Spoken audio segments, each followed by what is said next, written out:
Competition में जो reasoning से रिलेटेड सम्स आते हैं, डाइस से रिलेटेड जो आते हैं, तो उसमें बच्चे बहुत कंफ्यूज होते हैं कि ये इसमें कैसे पूछ लिया कि 5 के अपोजिट फेस में क्या होगा, 6 के अपोजिट में क्या होगा, तो उसमें बहुत कंफ्यूजन है। तो इस कंफ्यूजन को दूर करती हूँ बहुत ही आसान तरीके से। देखिए, स्टैंडर्डाइज और नॉन स्टैंडर्डाइज। स्टैंडर्डाइज की पहचान ये है कि अगर किसी भी दो फेस जो आपको नंबर सामने दिख रहे हैं उनका टोटल 7 नहीं होना चाहिए। ठीक है, अब देखिए इसमें अगर हम किसी भी दो नंबरों को जोड़ेंगे तो उनका सम जो है 7 नहीं आ रहा, इसका मतलब ये स्टैंडर्डाइज है। अगर स्टैंडर्डाइज आपको दिख रहा है तो बहुत इजी है। अगर किसी का भी फेस पूछ लिया, जैसे 3 का अपोजिट फेस पूछा है, तो इसको 7 में से आप माइनस कर दीजिए, 3 को 4 आएगा। 5 का अगर पूछ लिया तो 7 में से इसको माइनस कर दीजिए, 5 को 2 आएगा। 6 का कितना हो जाएगा, 7 में से 6 को माइनस कर दीजिए, 1 आएगा। ये इसका आंसर। और अगर नॉन स्टैंडर्डाइज है, नॉन स्टैंडर्डाइज की पहचान ये होती है कि किन्हीं भी दो फेस से जो नंबर हमें दिख रहे हैं अगर उनका टोटल 7 आ रहा है तो वो नॉन स्टैंडर्डाइज है।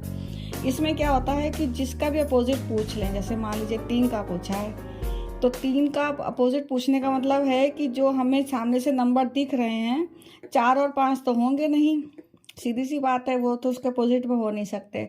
अब बचा क्या, एक तो 1 बचा, 2 बचा, 6 बचा, तो या तो 1 होगा, या तो 2 होगा, या तो 6 होगा। ये इसका आंसर है। अब जैसे मान लीजिए 5 का पूछा है, तो 5 के अपोजिट में क्या नहीं हो सकता, 3 और 4 तो हो ही नहीं सकते क्योंकि ये तो हमको फ्रंट से दिख रहे हैं, ये तो होंगे नहीं। तो क्या हो सकता है अपोजिट में, या तो 1 होगा, या तो 2 होगा, या क्या बचा है अब 6, ये नंबर हो सकता है अपोजिट में इसके। तो ये सिंगल डाइस से अपोजिट फेस निकालने का एक बहुत आसान तरीका है। इसको बस थोड़ा सा ध्यान रखना पड़ेगा कि स्टैंडर्डाइज और नॉन स्टैंडर्डाइज क्या है। इसमें कंफ्यूजन नहीं करना है क्योंकि हमें ऑप्शन दिए होते हैं कि क्या हो सकता है, तो हम उसी हिसाब से अपना आंसर सेलेक्ट कर लेंगे। अब आपको मैं डबल डाइस का बताती हूँ, डबल डाइस में कैसे हम अपने अपोजिट फेस को निकालते हैं। देखिए, ये डबल डाइस इसमें दिया गया है, इसमें भी स्टैंडर्डाइज और नॉन स्टैंडर्डाइज देखेंगे। अब जैसे देखिए ये वाला स्टैंडर्डाइज है। अगर कि हमें जो भी कोई भी दो फेस हमें जो दिख रहे हैं उनका सम जो है, किसी भी डाइस का सम दो फेस का 7 नहीं होना चाहिए। अब इसमें देखिए किसी भी दो फेस के सम 7 नहीं है, ठीक है, ना इसमें दिख रहा है ना इसमें दिख रहा है, इसका मतलब ये स्टैंडर्डाइज है। और अगर ये स्टैंडर्डाइज है तो इसका अपोजिट फेस निकालना बहुत आसान है। जैसे 5 का हमें निकालना है तो सीधा सा आप लिख दीजिए, 7 में से 5 को घटा दीजिए, 7 में से 5 घटे 2 आएगा आंसर। और अगर 1 का पूछ रहे हैं तो 7 में से 1 को माइनस कर दीजिए तो 6 आएगा, तो ये इसका आंसर।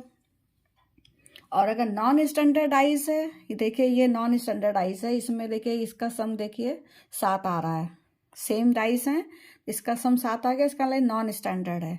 इसमें क्या तरीका होता है नॉन स्टैंडर्डाइज में, इसमें जैसे हमें अपोजिट 1 का निकालना है, इस फेस के 1 के अपोजिट फेस में क्या होगा, तो देखिए इस 1 के अपोजिट फेस में हमें क्या क्या दिख रहा है, देखिए 4, 5 भी दिख रहा है और 6 भी दिख रहा है। इसका मतलब ये तो नॉट पॉसिबल, ये तो हो ही नहीं सकते हैं क्योंकि जो हमें फ्रंट से दिख रहे हैं वो इसके बैक में नहीं हो सकते।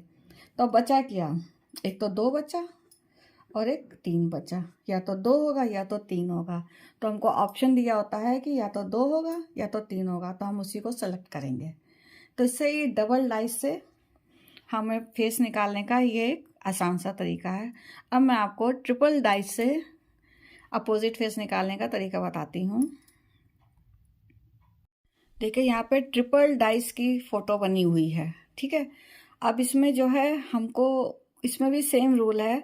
अब जैसे देखिए ये पहला वाला जो सेट है, इसमें ये स्टैंडर्ड डाइस है, इसमें आपको जो भी दो फेस किसी भी डाइस में दिख रहे हैं वो 7 नहीं है, किसी में भी देख लीजिए, किसी में भी 7 नहीं आ रहा है, किसी भी दो फेस का सम 7 नहीं आ रहा है।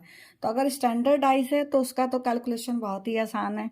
3 का पूछ लिया है तो 7 में से आप 3 को माइनस कर दीजिए तो इसका अपोजिट फेस 4 होगा। 5 का पूछा है तो 7 में से आप 5 को माइनस कर दीजिए, उसका अपोजिट फेस 2 होगा। तो ये तो इजी हो गया।